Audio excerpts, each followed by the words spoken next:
오늘 말씀은 빌립보서 2장 8절입니다. 그러므로 내가 더욱 급히 그를 보낸 것은 너희로 그를 다시 보고 기뻐하게 하며 내 근심도 덜려 함이니라. 그러므로 내가 더욱 급히 그를 보낸 것은 너희로 그를 다시 보고 기뻐하게 하며 내 근심도 덜려 함이니라. 아멘. 섬김과 배려라는 단어가 있습니다. 아름답고 흐뭇하게 하는 단어입니다. 섬김과 배려가 있는 곳에는 선함이 나타나고 덕이 세워질 것입니다. 하나님의 백성이 겸손히 섬기고 배려하고 있다면 하나님께서도 흐뭇하게 보실 것입니다. 섬김과 배려는 이타적인 것입니다. 타인과 공동체를 지향합니다. 공동체는 건강하게 살아나고 건강하게 세워질 것입니다. 합력하여 선을 이루는 아름다운 열매를 맺을 것입니다. 따라서 섬김과 배려는 합력하여 선을 이루는 아름다운 열매의 중요한 조건이 됩니다. 개인이나 공동체가 힘들어하는 그 이면에는 섬김과 배려가 없는 것을 확인할 수 있습니다. 그리고 합력하여 선을 이루는 열매가 없는 것도 확인할 수 있습니다. 겸손히 섬김과 배려는 어떤 관계일까?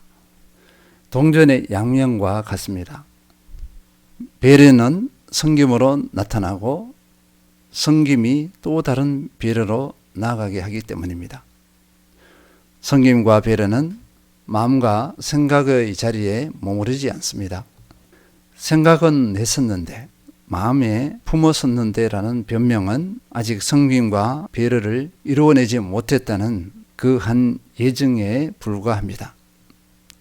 몸으로까지 가실 때 섬김과 배려라는 단어가 완성됩니다. 섬김과 배려는 실천 영역이기 때문에 많은 수고와 많은 대가 지불을 요구하고 있습니다. 마가복음 10장 45절 인자가 온 것은 섬김을 받으려 함이 아니라 도리어 섬기려 하고 자기 목숨을 많은 사람의 대속물로 주려 함이니라. 예수님의 섬김과 배려가 바로 이러했습니다. 예수님께서는 이 섬김과 배려를 위해서 자기 목숨을 내놓았습니다. 이런 대가 지불을 하셨습니다. 섬김과 배려는 사랑의 열매이기도 합니다. 사랑하면 섬기고 배려합니다. 목숨까지 내주는 사랑이 섬김과 배려로 나타난 것입니다. 이런 섬김과 배려가 빌립보 교회와 사도 바울을 견고하게 묶고 있습니다. 일방적인 섬김과 배려가 아니라 상호 섬김과 상호 배려입니다. 서로 섬기고 서로 배려했다는 것입니다. 사도 바울은 성령님의 인도로 빌립보 교회에서 복음을 전할 수 있었습니다. 그리고 사도 바울은 자기가 할 수 있는 모든 것으로 그들을 섬겼습니다. 자신의 몸이 어떻게 되든 상관하지 않았습니다. 어떤 핍박도 감내해냈습니다. 빌립보 교회는 사도 바울의 이런 섬김과 배려를 알았습니다. 그들은 사도 바울의 동역자로서 섬겼습니다. 그리고 이 섬김은 배려의 한 모습이었습니다. 사람이 필요하면 준비된 일꾼을 보냈습니다. 재정이 필요하면 어려운 상황임에도 기꺼이 재정을 보냈습니다.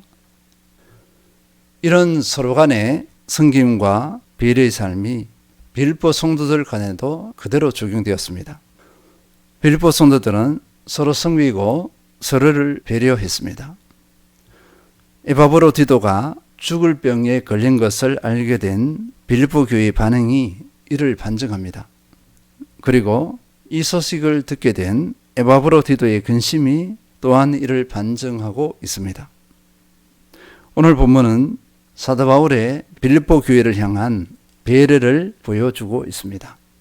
빌립보서 2장 8절 그러므로 내가 더욱 급히 그를 보낸 것은 너희로 그를 다시 보고 기뻐하게 하며 내 근심도 덜려 함이니라. 사도 바울은 죽을 병에 걸렸던 에바브로디도를 급히 돌려보냈다고 알리고 있습니다. 예정보다 빨리 보낸 것입니다. 그 이유를 구체적으로 설명하고 있습니다. 첫째, 너희로 그를 다시 보고 기뻐하게 하며, 너희로 그를 다시 보고 기뻐하게 하며 했습니다. 빌립보 성도들에게 회복된 에바브로디도를 직접 보게 하는 것입니다. 안도감을 가지게 하고 기쁨을 회복하게 하려는 그런 뜻이 있었던 것입니다. 에바브로디도가 죽을 병으로 인해 자신의 임무를 끝까지 수행하지 못하고 돌아온 것에 대해 책망하려는 그런 의도가 아니었습니다. 건강하게 살아서 돌아온 것을 보고 기뻐하게 하려는 것입니다. 사실 에바브로디도는 끝까지 사도 바울을 섬기려는 그런 뜻이 있었던 것 같습니다. 빌립보 교회도 그런 뜻으로 파송을 했습니다. 그런데 건강 때문에 이렇게 자기 임무를 다 하지 못하고 돌아오는 그런 상황이었습니다. 에바브로디도가 사도 바울과 함께 있는 것이 바울에게는 분명 유익합니다. 그러나 사도 바울에게는 빌립보 교회 성도들을 배려하는 것이 우선이었습니다. 섬김과 배려를 받은 만큼 배려로 빌립보 성도들에게 응답한 것이라 할 수 있습니다. 두 번째는요, 내 근심도 돌려 함이니라 이렇게 말씀하고 있습니다. 에바브로디도를 급히 돌려보내는 것이 사도 바울의 근심도 덜게 된다는 것입니다. 이 부분에 대해서 이거 뭘 의미할까 이렇게 물음을 많이 던져요. 복음의 최전선은 매 순간 긴장의 연속입니다. 자신의 에너지를 모두 갈아 넣어야 합니다. 누구 하나 건강에 이상이 있으면 오히려 짐이 될 수도 있습니다. 건강이 좋지 않는 그 한 사람에게 매여서 복음의 이탈 현상이 나타날 수 있다는 것입니다. 전쟁에서 적을 죽이는 것보다 부상을 당하게 하는 전략이 있습니다. 부상당하지 않은 병사가 부상자를 돌보게 해서 건강한 한 사람의 전투력이 이탈하게 하는 전략입니다. 이와 비슷한 원리일 수도 있습니다. 질병 가운데 있으면 사역에 집중할 수 없습니다. 본인은 고사하고 다른 사람도 이 부르심에 헌신할 수 없습니다. 이것이 현실입니다.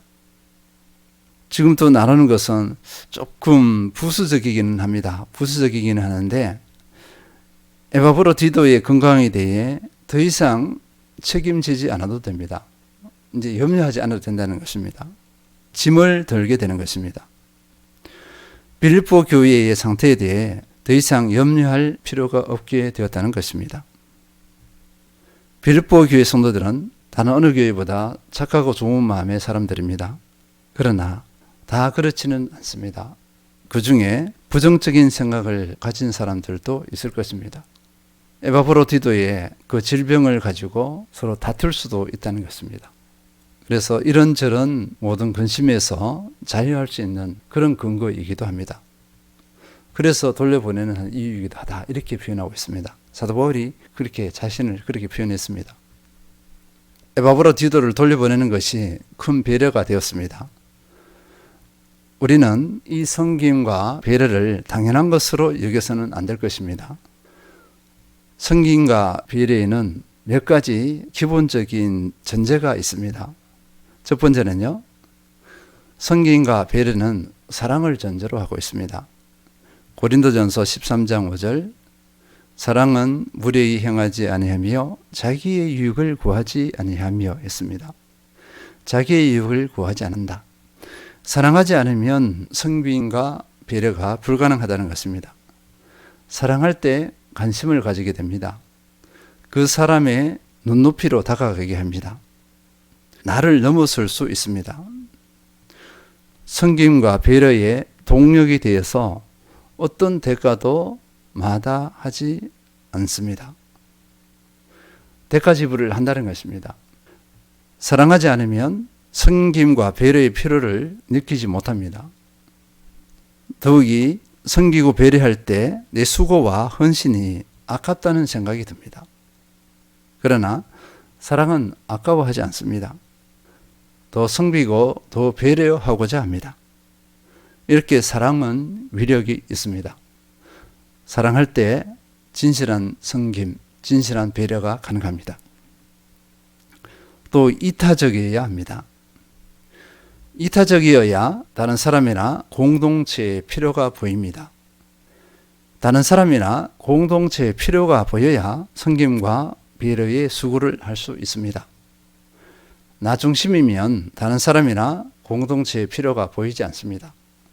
우리가 자주 실수하는 것은 모든 관점이 자기 중심적이어서 누구와의 관계이든 또는 어떤 공동체이건 자기 만족의 관점으로 바라본다는 것입니다. 자기를 드러내고 자기를 높이고 자기를 자랑합니다. 결국 자기 중심은 다른 사람과 공동체를 이용합니다. 자기 만족을 위한 수단에 불과하게 됩니다. 다른 사람에게 상처를 줄 수밖에 없습니다. 절대 배려하지 않습니다. 배려하고 싶어도 보이지 않습니다.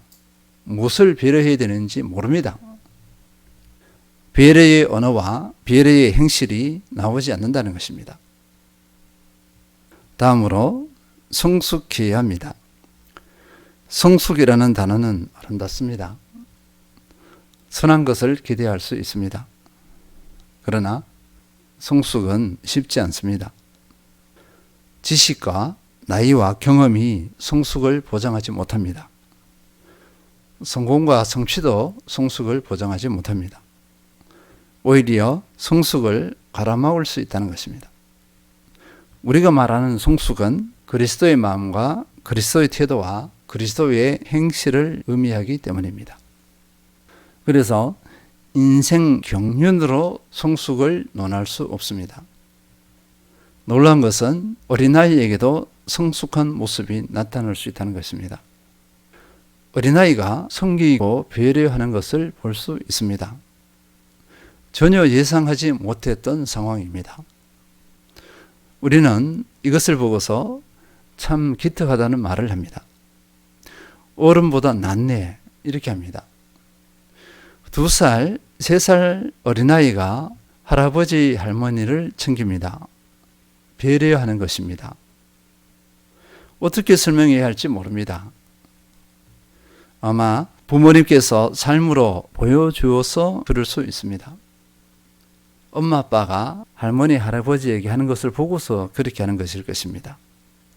또는 교육을 통해서 그렇게 할 수도 있습니다. 섬김과 배려는 남녀노소 불문합니다. 누구나 섬김과 배려의 삶을 살 수 있습니다.